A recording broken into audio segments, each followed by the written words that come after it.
Good afternoon, everyone, and welcome to our Capability Accelerator program. And today we continue our market selection series, and we're going to be looking in some detail at the 7 Ps and how they affect market selection. I begin today by acknowledging the traditional custodians of the lands on which we meet.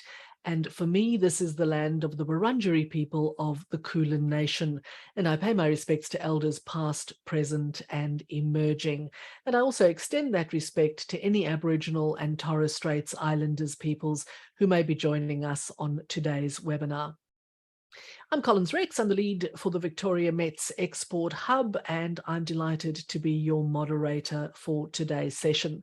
Later on today, we'll also be joined by our 2 Mets experts who are also our Victoria Export Hub mentors, Bob Calvert and Mark Green, and I'll introduce you to them a little bit closer to the time. So let's get straight into it, shall we? Looking at the 7 Ps, and then of course we're going to have our Q&A session with our Mets experts after that. And as always, you are more than welcome to type your questions in the Q&A box, and we'll take those in our discussion session later on today. Now, we're all familiar with the 4 Ps and of recent times, the 7 Ps of marketing and how you use that to frame your marketing strategy. But of course, the same 7 Ps can also be used, and in fact should be used, to inform your decision when it comes to how you choose to select your market. And in the case of Mets, the 7 Ps are slightly different from some other sectors of industry. And in the case of Mets, we're looking at principle, product, price, place, promotion, people, positioning, and packaging.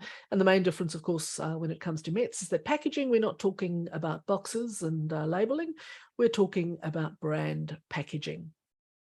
So starting off with the first P, which is principle, which is literally what is your product and service and what is its value to the miner. It's really important to understand your alignment and fit to the market's innovation priorities. And that's both at a centralized and a decentralized level, and in the near and in the longer term. That fit is vitally important when you make a final decision about whether you enter a market or not. Because if there is a fundamental disconnect between the fit and your brand, and it doesn't align, then you may have to rethink whether that market is going to work for you. In the case of product, which of course also applies to service, we're looking at what the market needs and what the market wants, and then again, looking at the connection between your selling proposition, your unique value proposition, and the market. When the needs and the wants and your offering are in alignment, you have a market match. If they're not aligned, again, you need to rethink whether that is the correct market for you. You need to ask yourself if you can meet the customer's specifications in that market, and are you able to make any adaptations that you need to your product or your service while still meeting your margin requirements. If you cannot make the correct margin in a market, you might have to rethink it. It's also very important to understand who's already in the market. There will always be competitors already in a market that you choose to enter. You need to understand how that affects your entry and whether you want to compete head on with the incumbents already in that market. And then very importantly, how does that market already view Australia and the Australian Mets sector? You'll be very lucky if, or rather very fortunate to know that Australia is very well regarded. So that is certainly a big tick. Of course, if the opposite is true, again, that is a market that you might want to reconsider. The next of the P's is price. So you need to consider what the market will pay, and very importantly, what you can afford to charge. Can you apply your usual pricing model? Whatever that model is for you, it might be cost plus, it could be marginal costing. Will you be able to apply that same model, or will you have to change your pricing model in order to meet the market expectations? And then, of course, are you able to meet the expectations around preferred pricing if, for example, you have been able to set up a demonstration site? And if you cannot, how are you going to manage those expectations? When you're thinking about price, and of course, there is a raft of things to think about when you're considering the correct pricing for a specific market, but please do not lose sight of after-sales service, warranties, maintenance, etc., and how those impact your price. If you factored all of those issues in, can you still afford to sell in your chosen market? Or do you need to think maybe about pricing in a slightly different way by altering your spec? Also important to think about the distributors in that market and how their expected margins might affect your price. Also, don't lose sight of the fact that you actually have to get your goods and your services into that market. And that means you have to factor those costs in as well. And then there are duties, tariffs, taxes, which again could have an implication if you have chosen not to pass those on to your customer. The next P is place, and place literally location, which of course can be extreme conditions that have all manner of implications for the product and the service that you offer. And also the use, which is not always the one that you've intended. So will your offering be suitable in that market, considering where it is going?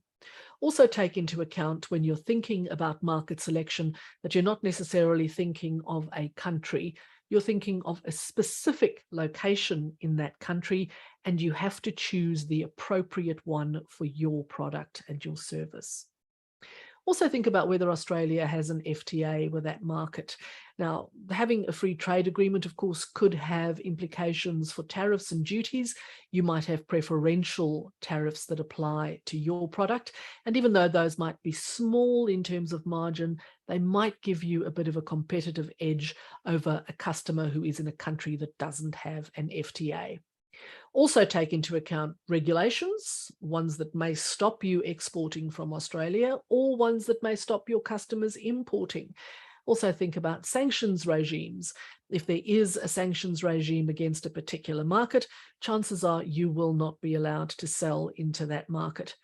There are also barriers to entry that you need to think about, such as quotas, local operations, etc.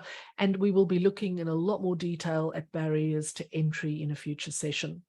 And then, of course, freight and logistics challenges.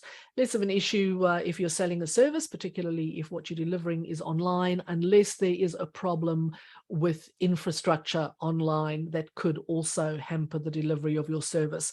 But when you're talking about physical goods, of course, freight and logistic challenges are a major impost in many markets, and you need to take those into account when you make your choice. The next P is promotion, and this might seem like one that is more suited to marketing, but the reality is if you need to promote your products and your services in a market and your usual channels are not available to you, you might want to rethink how you do things in that market. So think about what you're good at and what you might be not so good at in that market. Also, what you're allowed to do. You may not be able to advertise in a certain way, for example, how much it costs, what the competition does, and some of this promotion that you need to be taking into account, of course, is also physical promotion. It is literally going to the market and hawking your wares face to face. How does that affect your market selection choices? When it comes to people, it's all about the capabilities and the skill sets that you have available to you and how easy or difficult it makes you to then access a market. So what are your language capabilities internally? What are your cultural capabilities? The business knowledge that you have in your company. And if you don't have the right capabilities internally for a specific market, how can you get hold of those? So what are the external capabilities that you can draw on? Of course, governments provide any number of solutions for you to draw on, and industry associations. So Austmine, for example, has a wealth of tools that you can draw on and information that you can access. And then there are also access to consultants and the like.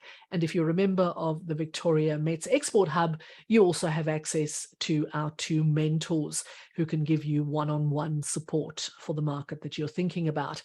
But the people that you have available to you, the capabilities you have, are fundamental in selecting a market that has a good fit. You also need to think about your brand and its positioning and how that affects your chosen market. So where do you fit into the mining sector in your chosen market, and what do you bring to the table? Is what you bring to the table sufficient for your customers to choose you over a competitor? And can you position yourself in a manner appropriate to your business, your brand, your product in the market that you're thinking about? If you have to fundamentally change your market positioning, is that something that is applicable to you, and can you live with any compromise you might have to make? So if yours is considered to be a premium product in the market that you're considering, but you actually think it's probably not quite at the top of the market, how do you change that perception?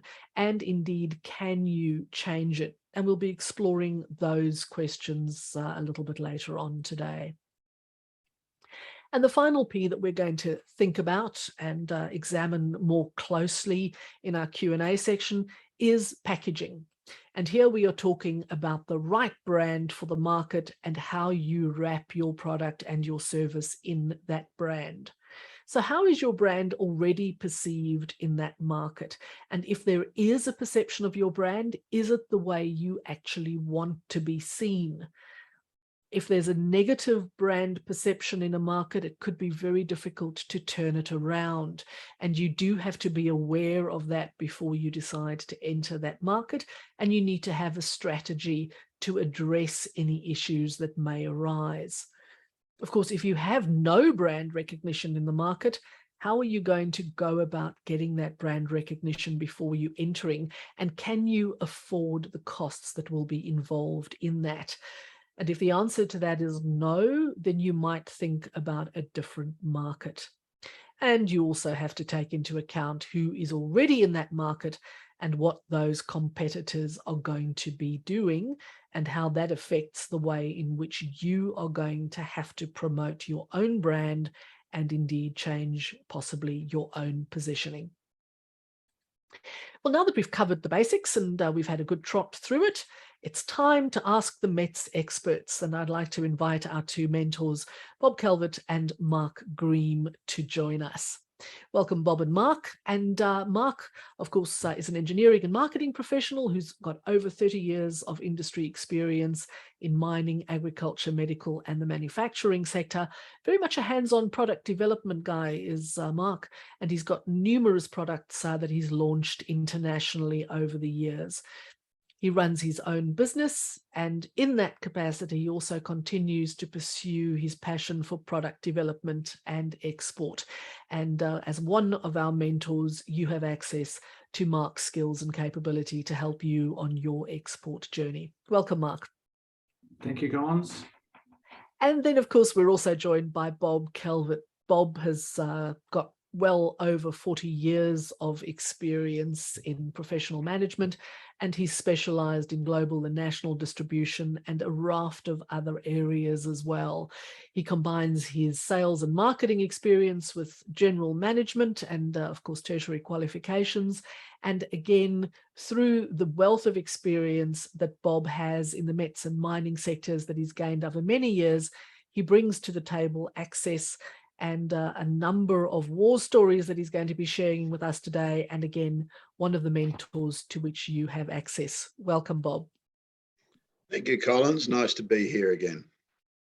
Indeed. And let's get straight into the Q&A. And again, for those of you on the virtual floor, if you have any questions, please feel free to type them in the Q&A box and I'll keep an eye on that. So starting off with principle, and I'm going to start with you, Bob.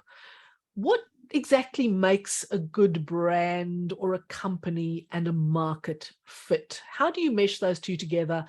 And what is it that is really the sweet spot between your brand and your business and the market? Well, you have to earn, the brand has to earn the respect of your potential customer, or indeed the customer that you've already established in the market that you're going to. To establish a brand, you just need to work at that quite succinctly for some time. Brands just don't emerge overnight and somebody says, hey, we've heard about that, that's good. You've got to earn the respect of the customer and from that, the brand. Now, to back that brand up, it's not only got to be quality, but it needs to also be able to be supported on an international basis. Whether or not it's supported in country directly or indirectly, in other words, if you've got resellers or dealers, or whether you're doing it direct, that will further provide a great foundation for that brand. But if you're going to go into the market, you definitely need to get your branding recognized as good and strong and reliable. Otherwise, it's not going to fit. Just think about the likes of the McDonald's of this world, and the Caterpillars and Hitachis and other organisations in this world. I guess closer to home, the Elphinstone Group had a wonderful brand name, but it was established over probably 5 to 10 years to get that established. So yeah, it's small steps in a long journey.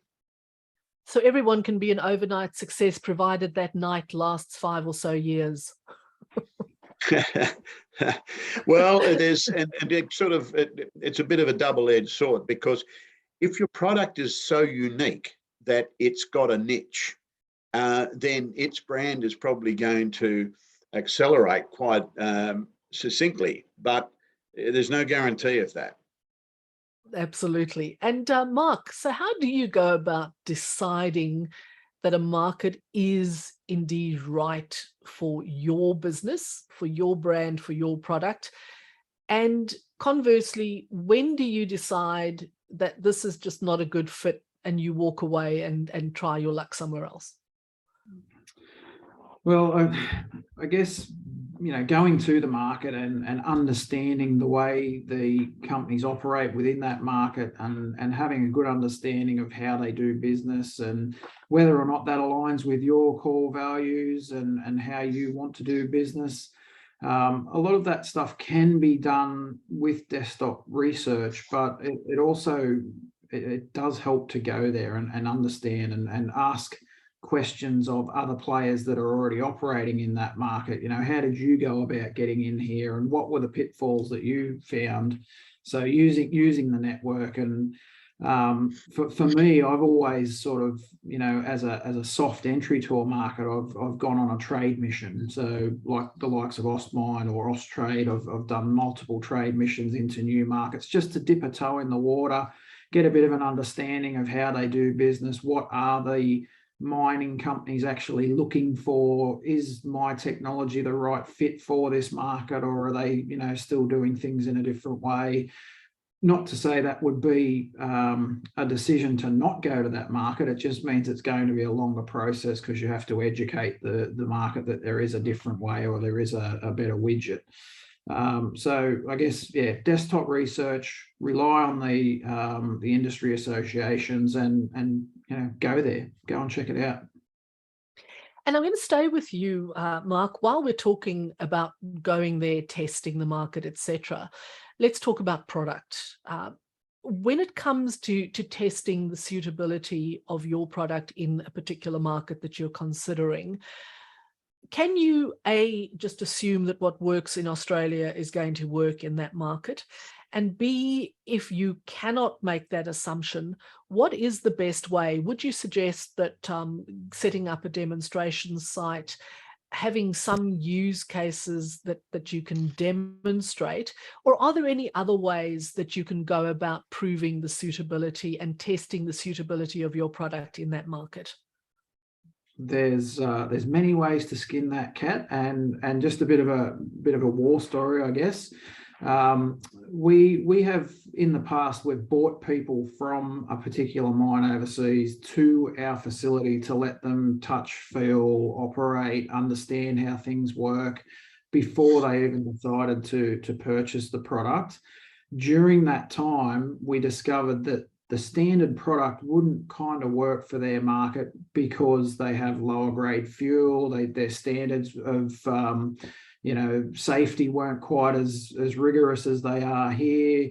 There's there was also some issues around the frequencies of remote control products. So it's more testing with the actual client to make sure that yes, it is what they need, but also what their requirements are for their market. So you might have to change, injectors in a diesel engine, for example, because the quality of the fuel is lower than what we are specified for here.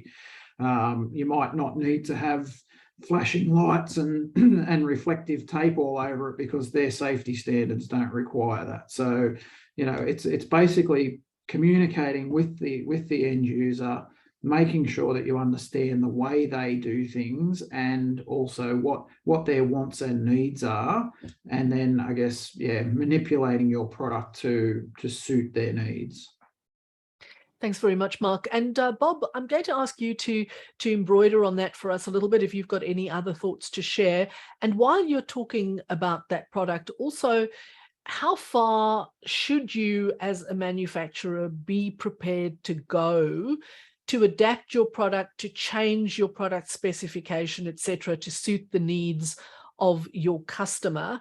And at which point do you decide that this is probably just a bridge too far? And maybe you've got some examples that you can share with us. Yes, certainly, Collins. Look, just expanding on what Mark made a comment about was that I can sort of relate to a war story where we were trying to get our products into the Russias, specifically the Stans. There'd been quite a lot of groundwork done for a long, long time. But when we finally got that opportunity, we found that once we got the product in there, that its operation was just the ability to operate those machines. The skills level of those operators was just nowhere near what and I hate using the word sophistication, but the machines were, they were current technology for the industry at large for a greater part of the world. But they weren't particularly interested in the some of the systems that were on there, the monitoring systems. They were used to just pulling single levers, and when you got to a single joystick control for the mechanism of a loader, it took a long time for them to come to grips with. They were still in the steam engine type mode. I can also relate to the fact that Caterpillar, with their motor graders, built a wonderful range in Australia. And they were really up to the spec of what was expected in Australia, not just the mining industry, but the road construction industry and so forth. But that particular product in Brazil just didn't cut the mustard. So they were, again, a little bit like these developing countries, the education skill set of the operators, and it didn't matter how you actually applied it and tried to educate them. It wasn't there. So you need just to be mindful of what your product, the market, who you're going to, and just be mindful of what it would cost you if you needed to modify your product. Now, as Mark said, reflective tapes and extra sirens and warning bells and flashing lights, they aren't an insurmountable cost. So you've really got to look at what the base of your product is going to be, and then build it up from there. And of course, that then leads into the whole pricing gambit and so forth. But the best way to do it is to go and sit with the customer and find out what they need. And in doing that, we're not talking about going into necessarily the general management or even the procurement people. You really need to find the end users, the people that are actually going to be pulling the levers, pushing the buttons or twiddling the knobs to find out just what you need to do to satisfy that market. Eventually you'll bring them along, but it's just a stepped approach to it. Absolutely. And we will be getting to price in a moment. But before we get there, Mark, let's talk about competition in a market. At which point, after you've done the full assessment of what you have to offer, what the competition is offering, you've spoken to the customers, etc., at which point do you decide that the competition in this market is such that this is probably not the right market for you to enter and you need to look elsewhere? Well, yeah, it depends on your point of difference. You need to know your product's point of difference. If you do have a point of difference and you can provide value to the end user, well, then you forge ahead and educate that there is a better widget. But if you're purely trying to compete on price, and you're manufacturing here and you're trying to ship overseas, the shipping's going to kill you if you're trying to compete with someone who's manufacturing in country. If your appetite's large enough and you've got the budget to sustain, trying to set up local manufacturer, or you can partner with someone that can do manufacture in country, well, then you may be able to play on a level playing field. But it really depends on the appetite that you have for entering that market and how aggressive you want to approach it. And Bob, before we move on to price, talking about Australia's reputation, how does that factor into the market that you choose eventually to expand into?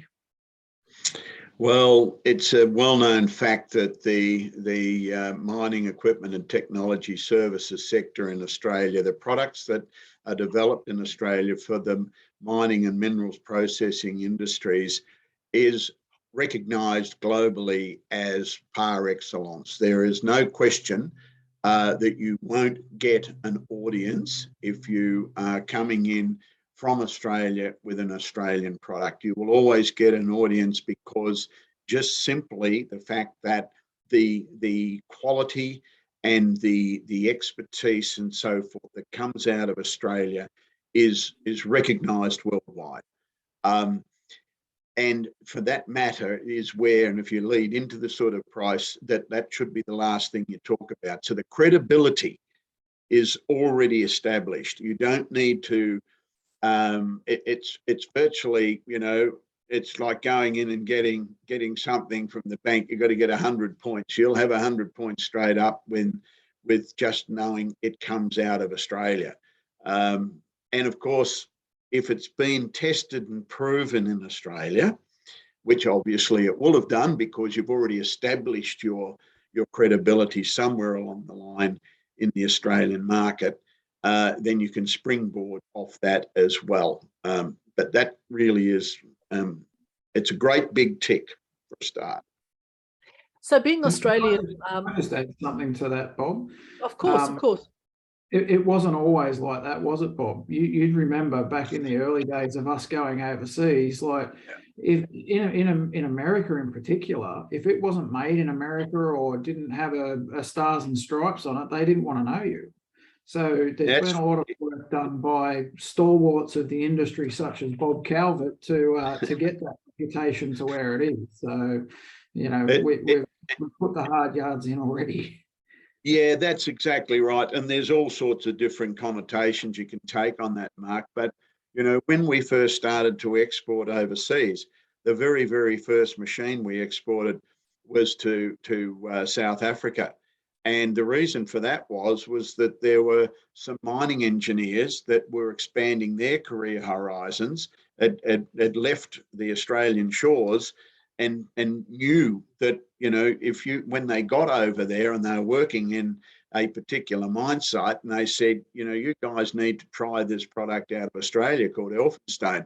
And they were really, and I can repeat a number of those around the place. And the second place was Canada. You know, America, it was just exactly what you said. If it hadn't been made here, we don't really, it can't work. Now, we had a little bit of a favour going forward because we use Caterpillar components. So I guess that gave us about 75 points towards getting in there. But it's building up that credibility. And you mentioned right at the start, Collins, about the brand. And this is all part and parcel of building up the brand name. Yeah. Absolutely. And we'll be talking a little bit later on about people. And I think you've touched on that already, Bob, having the right people who have knowledge of the market, who either work for you or used to and now live somewhere else. That brings a whole component of that in as well. I want to move to price, because much as it's the last thing that one negotiates, and you know, you certainly don't talk about price straight out the gate, but you have to understand your own pricing model, and you have to understand where your limit is and where you will not move below. So when you're thinking about a new market and possibly weighing up two markets against each other as your next foray, how do you determine the right price for that market? And then how do you also deal with markets comparing possibly apples and oranges, the price that you've eventually fixed on for them compared to the price that they might determine that you're charging in another market? I'll start with you, Mark, and then I'll ask you to address the same issue, Bob. Well, you know, you've got to make money. That's what we're in this business for, is to make money. So you need to make sure that the price that you are selling your product for is profitable and sustainable. I've tended to work with, this is our price here in Australia. To get it to another country, you've got to look at the costs of freight, the costs of the tariffs and duties, and then any distributors that you need to include in there. So there's the price, and then there's the pluses. So it's this price plus to make sure that you cover the cost of all of those things. And because we're talking about going overseas, there's also that cost of actually getting it to the market and doing the groundwork and getting boots on the ground over there. So you need to include a little bit of buffer there for, you know, extra marketing and the extra bits and pieces that are needed, like translations and you know, training and those kinds of things need to be taken into consideration as well.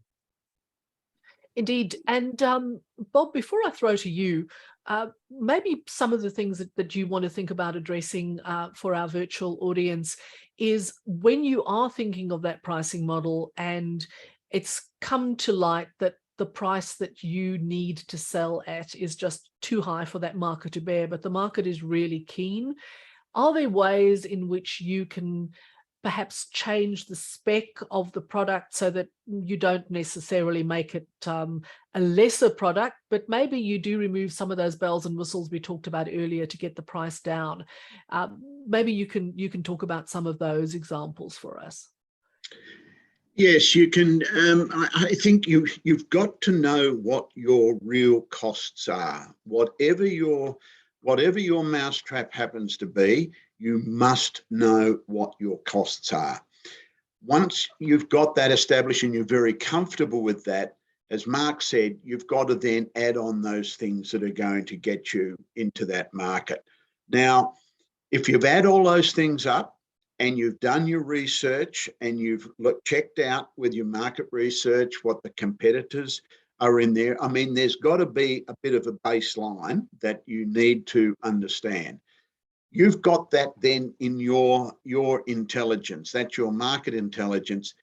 Then you can assess whether or not that you can actually get your premium price. Now, as I said, you mentioned just as you just started there, Collins, is that price is the last thing that we talk about. if you know that they have a real need and you can really save that customer money by the utilisation of your product, it may well that you've then got to come up with some sales models or marketing models as an introduction to get the product in. Now, it could well be, look, okay, this let's talk about a base price that you feel comfortable with. So you talk to them about that and say, right, if we prove that we can improve your productivity or your reliability or your operator safety or the satisfaction overall of the return on investment for this particular mousetrap, then okay, we will work out a value add, and you set some gates. And so if it's going to be a 5 or 10% productivity gain or whatever, and it's got to be open and transparent, so that if you get that agreement, then you can talk about later about the price, because once the product has proved itself, then you can say, okay, well, this is what the price is.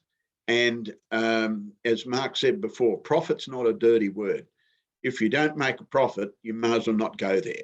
And there will be a point where you might go and you can beat everything up and then say, we just can't make this work. Look, it's been really good. And then you just need to step away. At all costs, keep your credibility and your respect, because sooner or later, they'll come a knocking. I can assure you of that. And sometimes you just got to go back. The ability, of course, if you've got a base of a product and you can go in at a base number and just a very base product, and then you can value add the order, because once they've looked at that, and you can sort of then start adding on other things that you can actually build up the order book price. Thanks very much for the insights, Bob. And before we move on from pricing, I just want to talk about distributor or agent margins. Mark, perhaps you can talk to us a little bit about that to start off with. Yeah, look, it again, it depends on the value of the product and the amount of dollars that we're talking about. But generally on a large item, it would be 5 or 10%. On smaller items, it might be as high as 30. And again, it depends on whether they're an agent, which they're facilitating the sale, but they're not actually handling the product, or they've got no skin in the game. They might only get 5 or 10% commission. But for a distributor who has to warehouse the product, pay staff to do sales and marketing, they've got to do the after sales service. They may expect a higher margin, somewhere 30 to 40%. So it really depends again on what it is that you're selling, what service or product that you're providing, and whether or not you need to have that in-country warehousing and distribution. Thanks very much, Mark. Bob, anything to add? Yes, I can add to that by saying that, again, if you've got your baseline product, you can always then value add the order going through. It's not unusual for capital equipment, or even if you've got a software program or something like that, there's always create an expectation. They'll always want more than what you're prepared to give. But around about 10 to 15% on the prime product, if you've got to add on certain things, then you can actually tweak the margin a little bit more.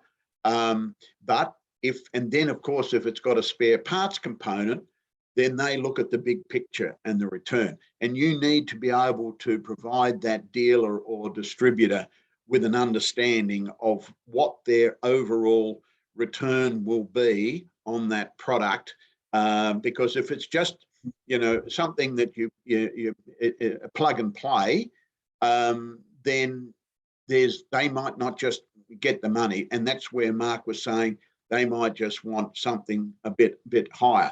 But if it starts off that it's a a piece of capital equipment or something along those lines, then you might have a margin of 10 to 15, but then your spare parts and things like that could be, 25 or 30%. And then, of course, it's up to them to if they can justify even more margin. You might have a recommended sell price for a particular spare part of $100.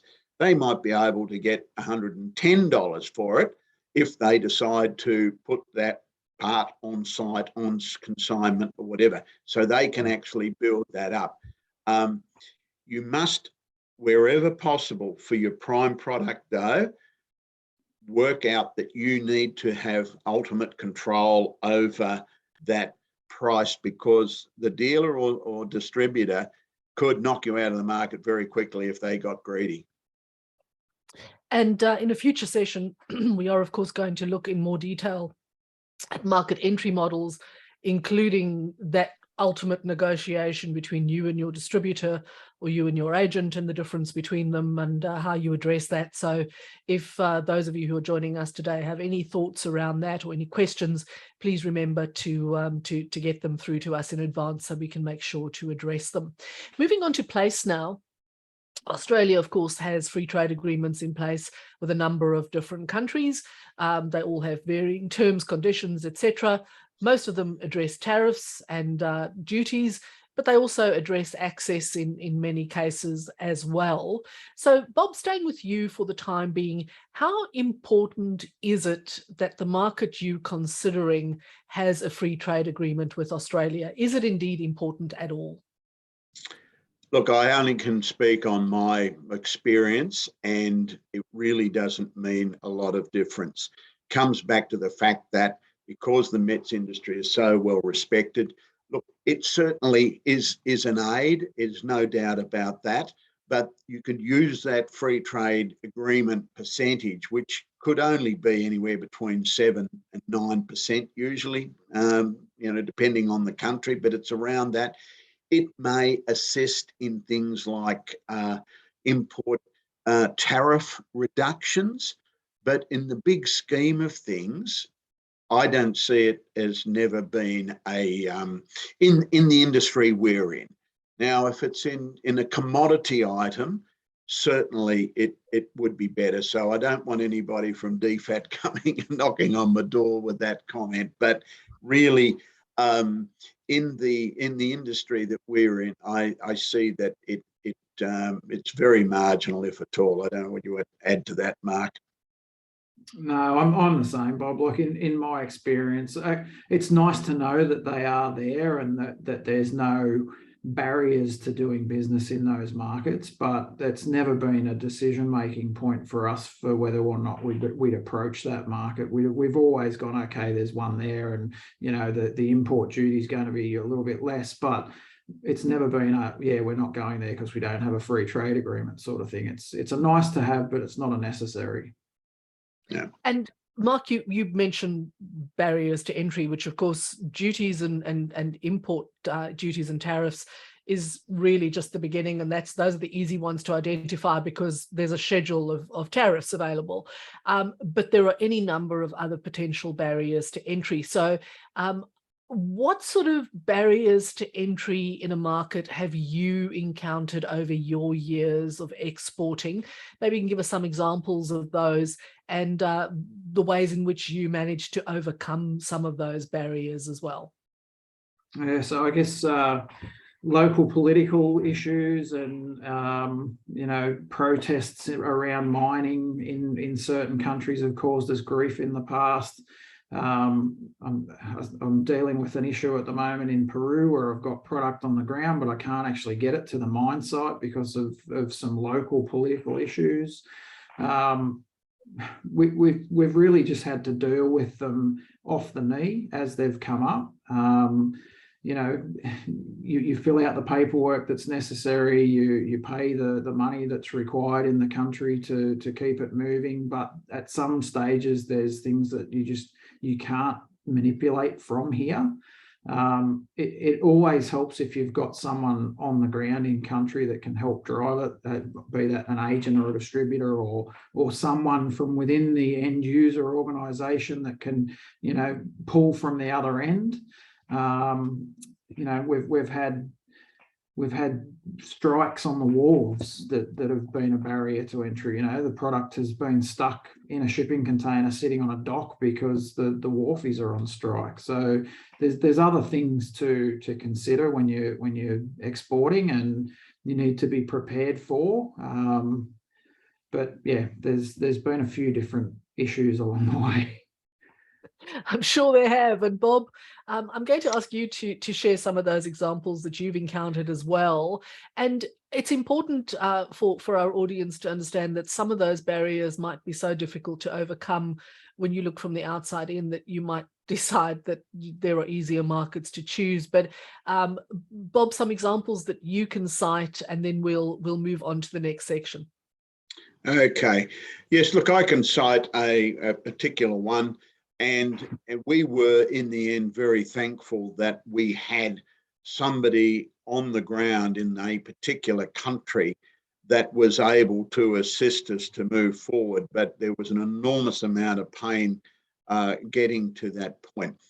The first thing is, if you're going to export, understand exactly what that country's situation is, whether it's political or its boundaries with other countries where you might need to transport something through one country to get to the next country.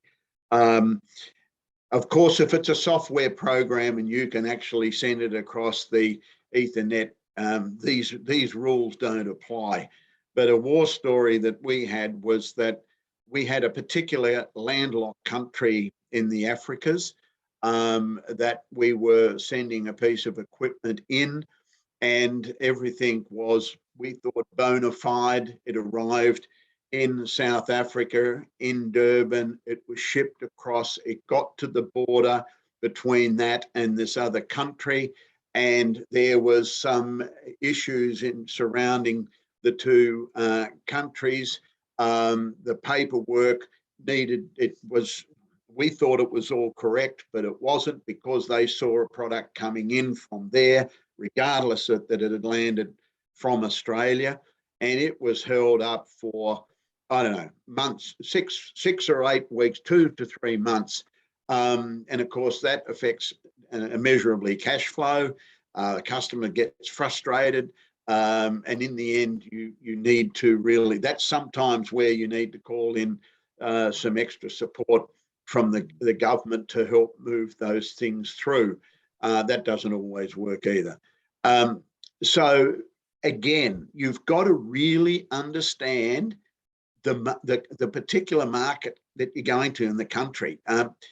Pick the low-hanging fruit first and establish your credibility, then move on. Whilst you're doing that, you've got time to understand what it is to go into another part of the world where there might be a need, but sometimes the stress far outweighs the need, and you need just to step back from that.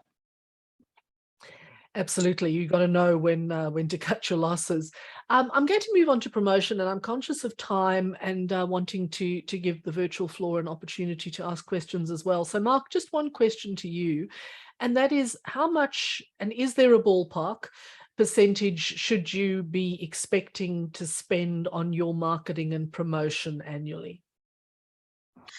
Yeah, look, there's magic numbers around, you know, anything from 5 to 8% of your annual turnover should be put back into your marketing budget. But it really just depends on how aggressively you want to approach that new market as to how much money you spend on promoting your product and getting it there.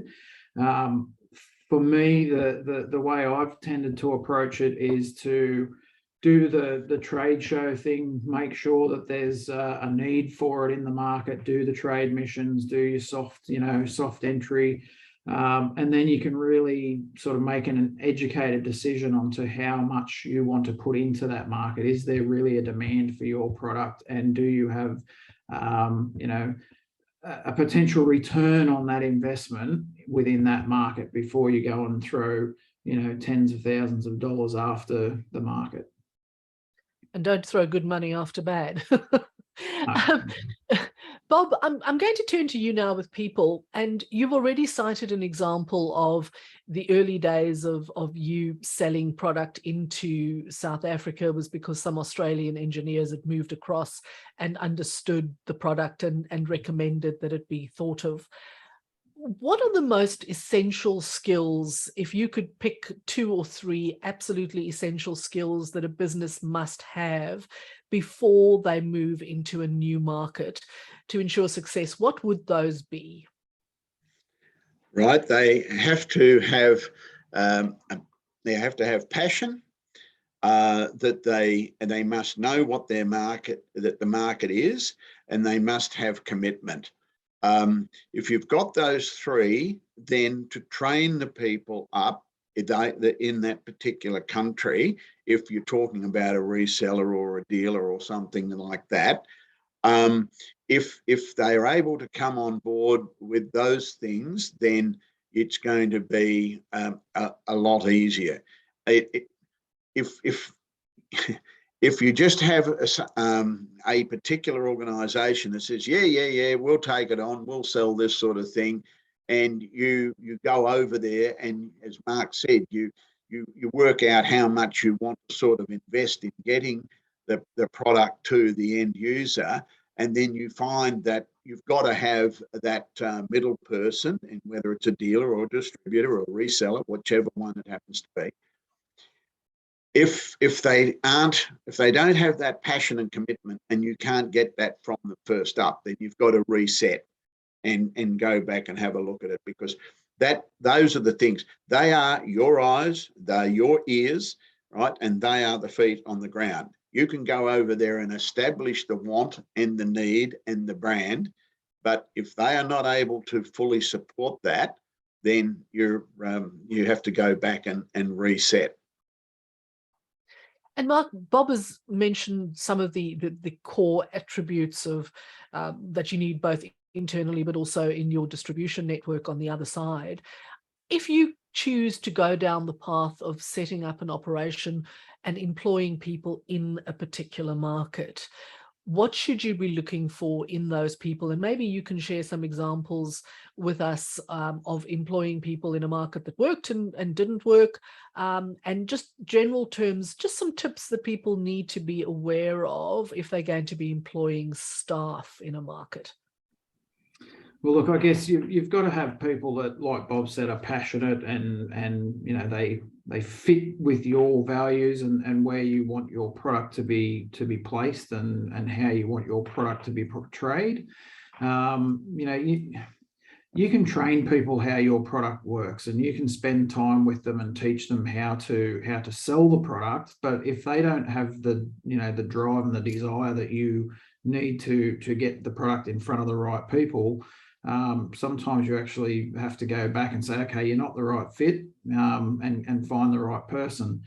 An example of we picked an agent in Chile, and this is kind of gets around the political and the legal side of selecting personnel in country as well. So we picked this particular person. We thought that they were the right fit. They were from within the mining sector, so they kind of knew the people that we wanted to talk to, but we were just another product to them. They had a massive portfolio of products. So to learn a new product and to actually be out promoting a new product was a real inconvenience for them, and they weren't actually doing it. So we weren't getting any traction. It was really hard to break free from them.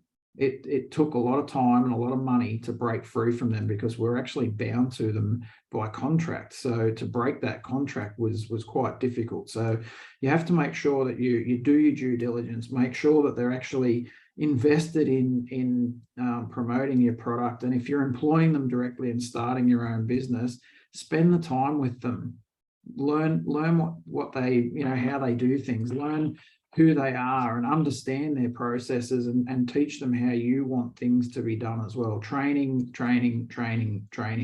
again and again and again. Keep going. And if I can just add to something quickly, Collins, the first thing you must do is get your brand recognised and get the customers and the needs, the wants. The second part of the equation is then getting those dealers and distributors, because once you've established the need and the want with the end user, then they will actually tell you, it's a great thing to turn around and say, okay, right, now, how are we going to support this particular widget? Have you got any ideas? Who would you like to deal with? Who do you find in your country, in your town, whatever it might happen to be?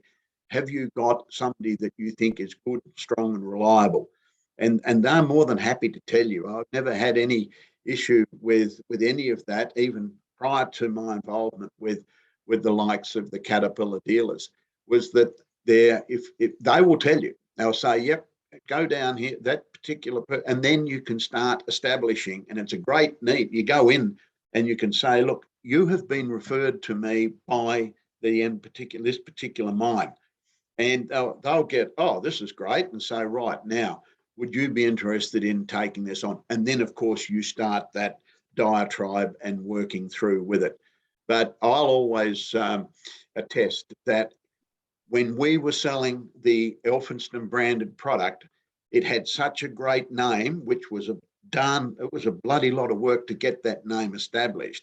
But once we had that established, the big job then was to convince the Caterpillar dealers in the global network that this was a product and this was a market that they needed to get into. And boy, oh boy, did that take some doing. Some of them fell over you. Others was a long slog. In the end, it was all worth it. But they thought by putting branding of Caterpillar on it, that it would fix the problem. Well, I can't really say that it wasn't without some fair amount of work, but it all came good in the end. But probably make sure that the customer is comfortable. Let them, if you're outside a big organisation, let the customer give you an idea of who you should be dealing with and take it from there. Great sage advice. And I think we've actually talked a fair bit about positioning already. So I'm just going to move on to brand, and just a couple of things maybe that we need to just focus on before we draw today to a close and invite more questions off the virtual floor. Mark, how long would you say it takes to establish a brand in a new market? 3 to 5 years. Yeah, it's an overnight success, but just takes 3 to 5 years. You've just got to be, and you've got to be persistent. You've got to keep going back. So, I'll call on my experience with South America. The first time I went to South America, everyone loved the product. They loved the idea of what it could do. They could see the benefit of it. They could see how it would save them money. But they wanted to know that we were there, that we were in the market, that we weren't just going to sell something to them from Australia and not support it. So we really had to keep going back and prove to them that, hey, we're still here. We're here.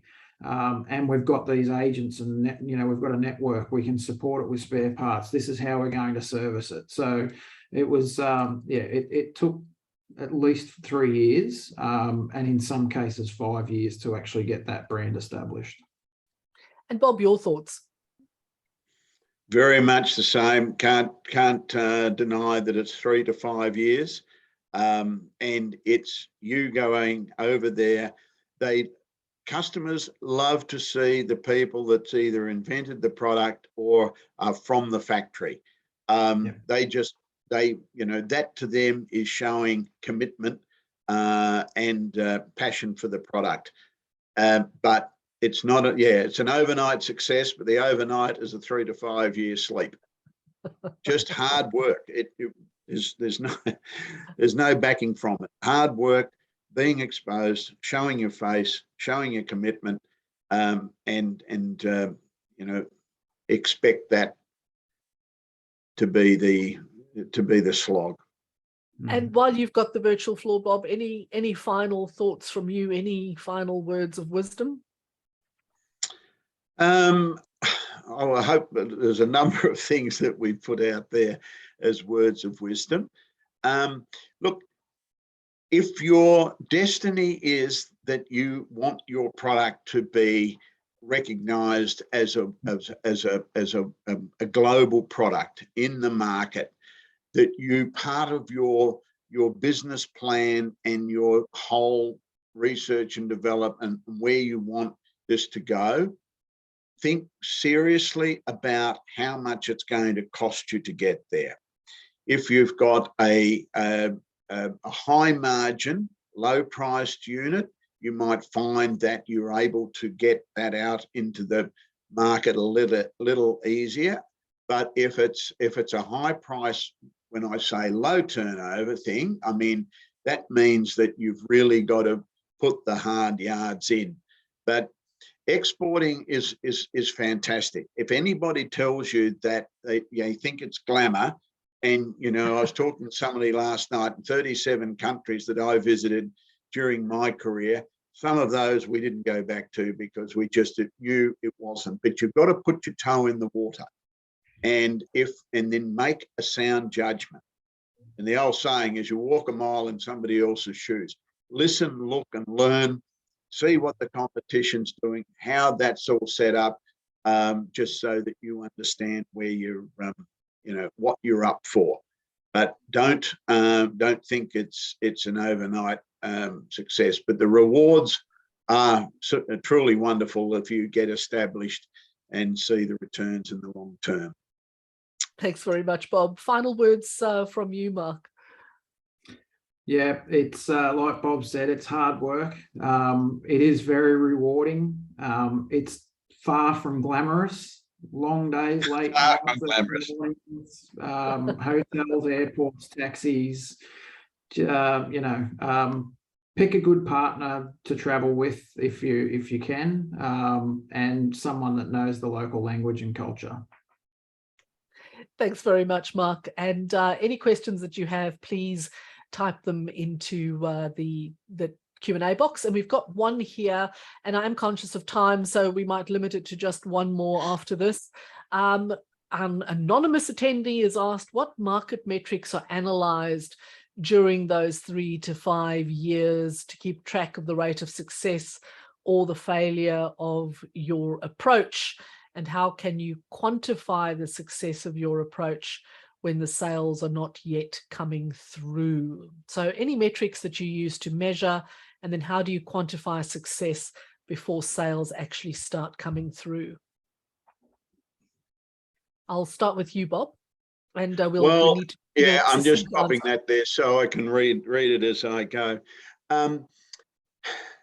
What are the metrics? Okay, if we're saying 3 to 5 years, if that you get to the first 18 months in whichever manner that you go and try and establish a market, whether it's being partially set up, as we said before, by semi-sponsoring that product in there.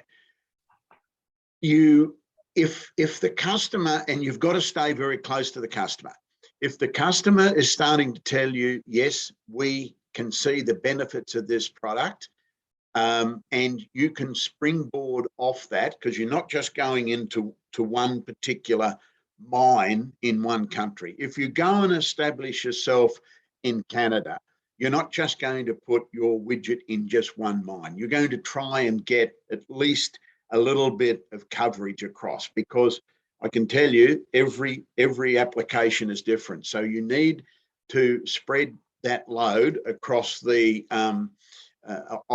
over maybe 2 or 3 mines in a particular country, if that makes sense. Then if you start to see that the groundswell is coming, how do you quantify the success of your approach? Well, if the sales are not coming, then you've just got to say, it's not going to work. If you can't get, and I really don't believe that happens. I think the sales will come. There is no question about that. It's just how much effort you've got to put in for it. But if you don't support the product in whatever it is, then they will back away. That's really how I'd suggest you're looking at it. Any quick additions from you, Mark, before we draw today to a close?